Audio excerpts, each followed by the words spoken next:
Hello दोस्तों, कैसे हैं आप सब। I hope you all are doing good. और मैं बता दूं, मैं भी ठीक हूँ।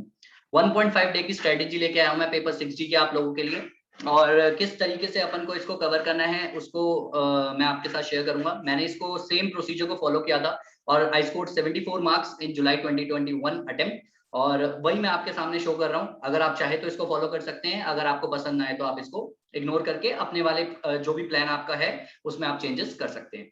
ठीक है। सबसे पहले तो पेपर 6 दे के जब आप आते हैं, पेपर 7 हमारा डीटी का रहता है और पेपर 6 जो होता है वो हमारा कंप्लीट हो जाता है 6 बजे तक कंप्लीट हो जाता है। और उसके बाद जब हम आते हैं तो वैसे मैं अमूमन ये बोलता हूँ कि आपको जो है नेक्स्ट डे से आप पढ़ो तो कोई भी दिक्कत नहीं है, लेकिन डीटी के लिए मैं ये कहूंगा कि सेम डे ही पेपर दे के आके आपको थोड़ा बहुत सिलेबस जो है कवर करना होगा, क्योंकि काफी वास्ट है। ठीक है। तो जब आप अपन इसको पढ़ते हैं ना, देखो मैं ये कहूंगा कि जैसे बेसिक्स हो गए, ठीक है, रेसिडेंशियल स्टेटस हो गया, इनकम फ्रॉम अदर सोर्सेज हो गया, क्लबिंग हो गया, सेट ऑफ हो गया, एग्रीकल्चर इनकम हो गया। इन चैप्टर्स को जो है आपको वहां से आने के बाद ही कवर कर लेना चाहिए। ये एग्रीकल्चर इनकम की जगह आप कोई और भी कर सकते हो, मतलब ये छोटे छोटे, आप समझ रहे हो, छोटे छोटे टॉपिक्स को आपको आके वहां से कवर कर लेना चाहिए जितने भी आप कर पाओ। बेसिक्स का मतलब हो गया जिसमें इंडिविजुअल हो गया, कंपनी हो गया, उनके रेट्स वगैरह के बारे में बता रखा होगा। जैसे 115 बीएससी, 115 बीएबी, ये सेक्शंस नए आए थे तो बेसिक चैप्टर में आपके टीचर्स ने पढ़ाए होंगे, तो आप वहां से कवर करोगे। रेसिडेंशियल स्टेटस को कंप्लीट कर लो। लेकिन रेसिडेंशियल स्टेटस में नॉन रेसिडेंट टैक्सेशन के बारे में बात नहीं कर रहा हूं मैं, other than non resident taxation कह रहा हूं, क्योंकि नॉन रेसिडेंट टैक्सेशन वाला पार्ट अगर आप इंटरनेशनल टैक्सेशन के साथ करते हो तो वो ज्यादा फ्रूटफुल रहता है। ठीक है। फिर इनकम फ्रॉम अदर सोर्सेज कर लिया, क्लबिंग कर लिया, सेट ऑफ कर लिया, एआई कर लिया, या फिर कोई और मिसलेनियस टॉपिक जो आपको थोड़े इजी लगते हैं वो आपको रात को कर लेना चाहिए सोने से पहले। क्योंकि बड़े चैप्टर्स को नहीं करना चाहिए, क्योंकि आप वैसे ही थके होते हो 4 घंटे एग्जाम देके, और बड़े चैप्टर्स को करके एक सिर्फ अपने मन को बहकावा नहीं देना कि मैंने इतना बड़ा कर लिया है, मेरे ख्याल से ये सही नहीं रहता। रेदर देन कि आप इन छोटे टॉपिक्स और इंपॉर्टेंट टॉपिक्स को कवर करो। ठीक है। उसके बाद अपन को क्या करना है, जब मॉर्निंग में आप उठोगे ना, अर्ली मॉर्निंग, तो मैंने क्या किया था, पीजीबीपी सबसे पहले कंप्लीट किया था, क्योंकि सबसे बड़ा टॉपिक है और मैं चाहता था कि मैं मॉर्निंग में ही ना एक बड़ा टॉपिक कंप्लीट करूं, जिससे कि पूरे दिन फिर टेंशन प्रेशर ना रहे कि मेरे पास इतना बड़ा टॉपिक अभी भी पेंडिंग है। तो सबसे पहले मैंने पीजीबीपी को कंप्लीट किया। पीजीबीपी के बाद थोड़ा सा रेस्ट लेके 5-10 मिनट का मैंने असेसमेंट प्रोसीजर को कंप्लीट किया। असेसमेंट प्रोसीजर जो है 10 मार्क्स के आसपास का आता है और इंपॉर्टेंट भी है, आपको जरूर जरूर जरूर करना होगा इसको। ठीक है, असेसमेंट प्रोसीजर को कंप्लीट करना। उसके बाद मैंने क्या किया था, एक बढ़िया सा रेस्ट लेके अच्छा खासा 30-40 मिनट का, फिर टीडीएस को कंप्लीट किया था।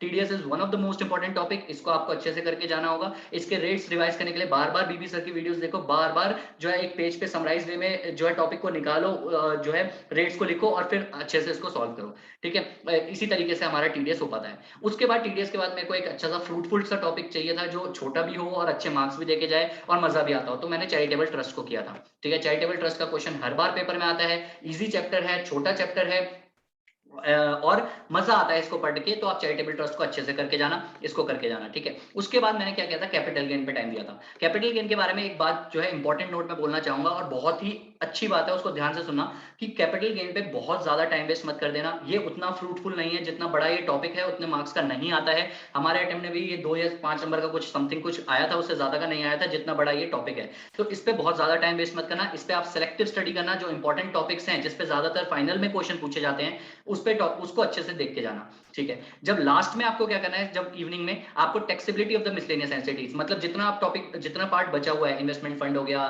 ठीक है, बाकी एलएलपी हो गया, उसके बाद जो भी टैक्सेशन ऑफ अदर एंटिटीज हैं, वो सारा का सारा जितना भी होता है, कॉर्पोरेटिव सोसाइटी वगैरह वगैरह, इन सब के टॉपिक्स को आपको कंप्लीट करना है इवनिंग में। जब आप इतना सारा कर लोगे, और ये सारा काम आपको कम करना है 1 डे बिफोर एग्जाम्स में कंप्लीट करना है, क्या ये हो जाएगा? बिल्कुल आराम से हो जाएगा, क्योंकि अभी से ही आपको चीजों को समराइज करते हुए चलना है। किसी टीचर ने आपको समरी चार्ट दिए होंगे तो वहां से पढ़ना है, समरी बुक दी होगी तो उससे पढ़ना है, नहीं दिए तो आपने खुद से बनाने हैं। मैं बार बार बोल रहा हूँ, अपनी सॉफ्ट कॉपी तैयार करनी है नोट्स चार्ट्स की, उसके अलावा या फिर अपने वॉइस नोट्स बनाने हैं, अपनी छोटी छोटी वीडियो क्लिप्स बनानी है। इसीलिए मैं इतनी जल्दी 1.5 डे की स्ट्रेटेजी डाल रहा हूँ, जिससे कि आपकी आंखें खुले कि आपको किस तरीके से चैप्टर्स को कंप्लीट करने हैं। ठीक है। अब जिस दिन आपका एग्जाम होगा उस दिन आपको इंटरनेशनल टैक्सेशन करना है। ये मैंने इसलिए किया था क्योंकि मेरे को इंटरनेशनल टैक्सेशन पे कमांड थी, कमांड इन सेंस ये मेरा फेवरेट था। मैंने डीटी की स्ट्रेटेजी में भी आपको बताया था कि एक पार्ट को आपको जो है फेवरेट लेके चलना होगा अगर आपको अच्छे मार्क्स स्कोर करने हैं। तो मैंने इंटरनेशनल टैक्सेशन को जो है फेवरेट किया था कि मेरे को इसमें अच्छे मार्क्स स्कोर करने हैं, तो मैं चाहता था जिस दिन एग्जाम हो उसी दिन मैं इसको पढूं, जिससे कि मैंने सुबह पढ़ा होगा और 2 बजे मेरा पेपर होगा तो मुझे ज्यादा टेंशन रहे ना और अच्छे से करके जाऊं। ठीक है, तो इसमें सबसे पहले मैंने मॉर्निंग में 5 बजे उठ के ट्रांसफर प्राइसिंग को कंप्लीट किया। ट्रांसफर प्राइसिंग के बाद मैंने नॉन रेसिडेंट टैक्सेशन को किया। ये सबसे परेशान करने वाला टॉपिक है, इस पर थोड़ा टाइम लग जाए तो परेशान मत होना, ठीक है, लेकिन इसको करके जाना। ये 8 नंबर का डायरेक्ट क्वेश्चन पूछ लेते हैं नॉन रेसिडेंट टैक्सेशन से। उसके बाद ज्यादा टाइम लगेगा नहीं, DTAA एडवांस रूलिंग और इक्वलाइजेशन लेवी को करने में आधा घंटा लगता है, मतलब 30-35 मिनट से ज्यादा लगेंगे नहीं, लेकिन करके जरूर जाना। 4 नंबर का डायरेक्ट क्वेश्चन, 8 नंबर का क्वेश्चन डायरेक्ट पूछ लिया जाता है इन टॉपिक से। उसके बाद लास्ट में BEPS, model tax convention, tax treaty, ये कुछ बच्चे छोड़ के जाते हैं, कुछ बच्चे करके जाते हैं, लेकिन मैं हमेशा बोलूंगा इसको करके जाना। बीवी सर ने 1 घंटे की वीडियोस डाली हुई है, ठीक है, आप 2 की स्पीड पे सुन लेना और आधे घंटे में कवर कर लेना। 1 से 1.5 घंटे में टॉपिक खत्म हो जाएंगे। 4 से 8 मार्क्स का ये भी कवर कर जाते हैं, ठीक है, छोड़ के मत जाना। लेकिन फिर भी अगर आपने अभी से ही नहीं पढ़ रखा तो फिर 1.5 डे में भी क्यों पढ़ोगे, उसको फिर करना ही नहीं है।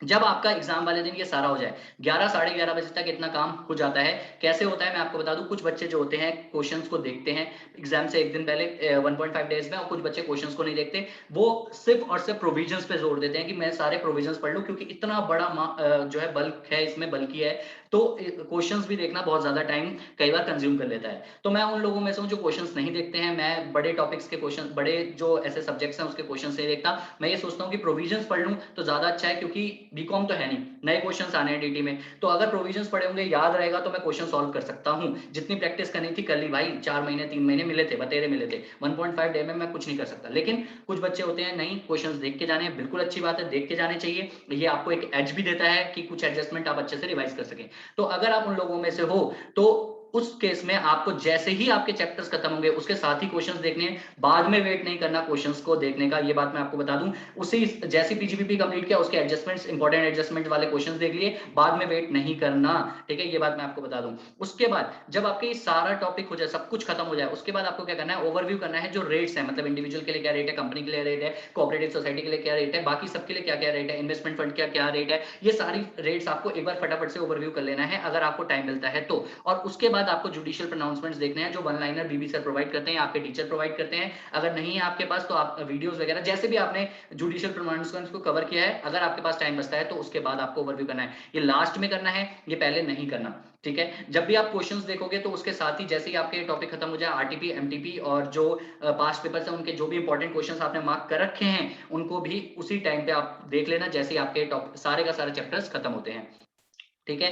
अगर मैं आपको सिर्फ इतना बोलूंगा, आपकी प्लानिंग इस तरीके से होनी चाहिए, चाहे आप क्वेश्चन देखो या ना देखो, ठीक है, आपके सारे प्रोविजन रिवाइज हो जाने चाहिए, चाहे आप वीडियोस के थ्रू कर रहे हो, चाहे आप सेल्फ स्टडी कर रहे हो, चाहे कैसे भी कर रहे हो। अगर सारे प्रोविजन रिवाइज हो गए ना, आप नो डाउट एग्जामिशन आराम से क्लेम कर सकते हो, ठीक है, डीटी में, क्योंकि असली चीज वही है कि आपने उसको रिवाइज कर लिया ढंग से, ठीक है। उसके अलावा मैं एक टिप और दूंगा कि नए कॉन्सेप्ट और नए क्वेश्चंस बिफोर एग्जाम मत देखना। डीटी में सबसे ज्यादा ये होता है कि कई बार कुछ अमेंडमेंट्स होती है छोटी बड़ी जो हमने देखी नहीं होती इतने दिनों से, और हम क्या करते हैं 1.5 डे में उसको देखने की कोशिश करते हैं, पढ़ने की कोशिश करते हैं। उसको प्लीज मत करना यार, क्योंकि वो ना फिर आपको प्रॉब्लम देगा, अगर कहीं अटक गए तो फिर वो बहुत ज्यादा टाइम वेस्ट कर सकता है। एक सबसे इंपॉर्टेंट चीज जो डीटी के लिए मैं बोलूंगा, क्योंकि इतना सारा बल्क में है, कि आपको अगर ये फीलिंग आती है कि सब कुछ मिक्स हो रहा है दिमाग में, कंफ्यूजन है कि इसमें कौन सा रेट लगेगा उसमें कौन सा रेट लगेगा, इतना याद रहेगा क्या एग्जाम में, ये सबसे ज्यादा सोचता है आदमी, अपने आप को क्वेश्चन करता है। तो ये टोटली फाइन है कि सबके साथ हो रहा है, ऑल इंडिया रैंक के साथ भी हो रहा है, हर उस बच्चे के साथ हो रहा है जो पास हो रहा है, या जो